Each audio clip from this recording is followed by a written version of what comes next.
Peut-être. Si je porte aujourd'hui la perruque de ta mère, aujourd'hui disparue, c'est pour bien te faire comprendre combien ton père est différent des autres pères. Car aujourd'hui, peut-être, si c'est ton père que te parle, c'est avant tout le vieux travesti qui t'ouvre son cœur.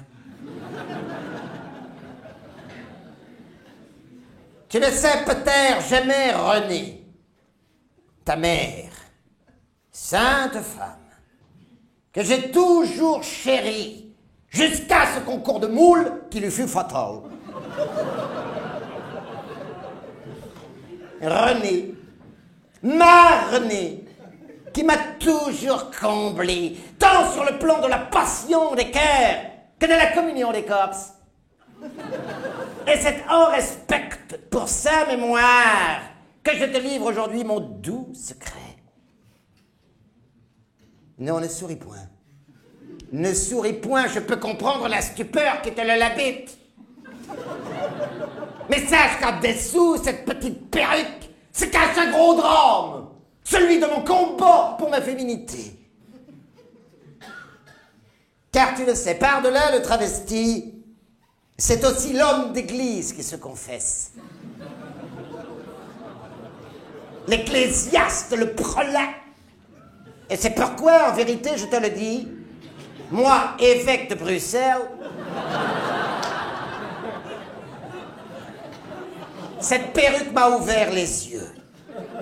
Elle m'a fait prendre conscience de ces minorités oppressées, de ces différences condamnées à l'indifférence, de ces frères chrétiens qui nous crient « Oui, je suis travesti. Oui, je suis transsexuel. Oui, je suis sadomasochiste. Mais je suis chrétien !» Non, ils nous ont beaucoup fait sauver la classe.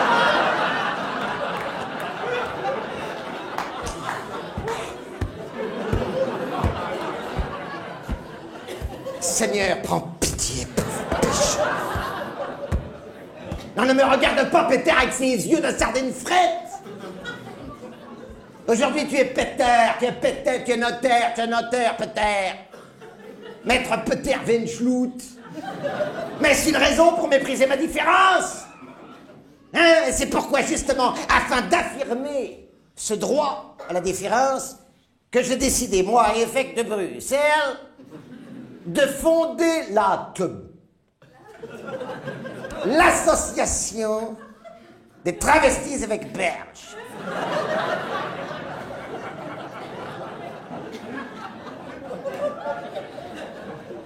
Afin de rassembler toutes ces brebis égarées au sein de ma tube.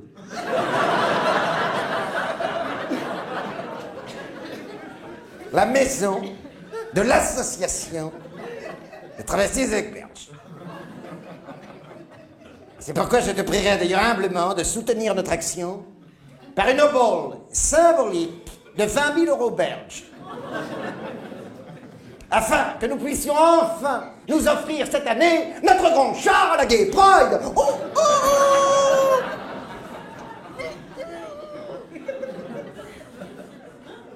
Bien, pour encourager ton obole, je te lirai maintenant ce texte apocryphe de Saint Pétard.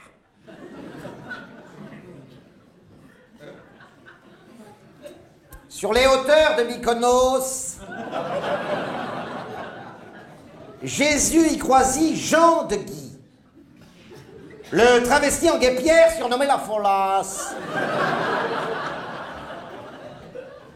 Jean de Guy se prosterna aux pieds du Seigneur en lui tirant la djellaba. Jésus, je suis malade, je perds mes tifs, bientôt je ne pourrai plus travailler dans la revue Folle, Folle, Folle. Alors Jésus lui tint ce discours en le relève vite. Toi, le travesti, tu es différent des autres. C'est pourquoi tu mérites plus d'amour et de compassion. Jean de Guy, es-tu sûr de vouloir ressembler à la jeune féminine? Oui, je le veux, s'écriait Jean de Guy. Alors Jésus posit sa main sur le crâne déchevelé de Jean de Guy, et de longs cheveux multicolores lui retombirent aussitôt, ainsi qu'une petite poitrine factice.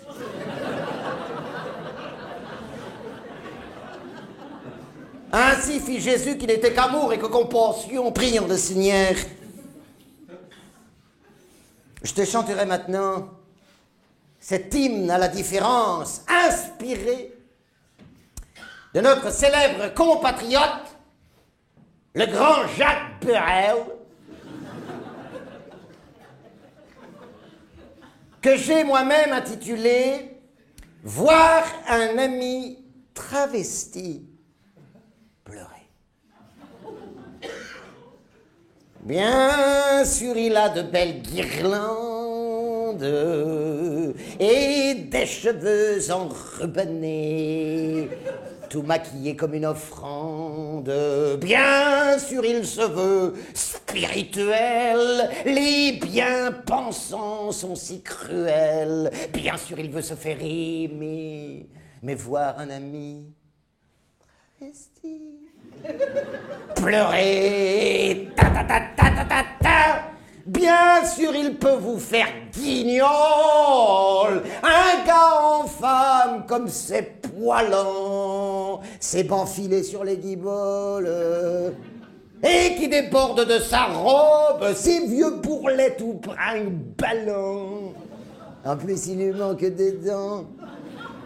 Mais voir un ami travesti pleurer, ta ta ta ta ta ta ta, bien sûr les femmes infidèles, les pitesses, à qui il faudrait dire amen, nous restent celles qui sont vilaines, et tous ces hommes qui sont nos frères, même s'ils ressemblent à nos petites sœurs, il ne faut pas en avoir peur. Mais voir un ami travesti pleurer, ta ta ta ta ta ta ta ta ta ta.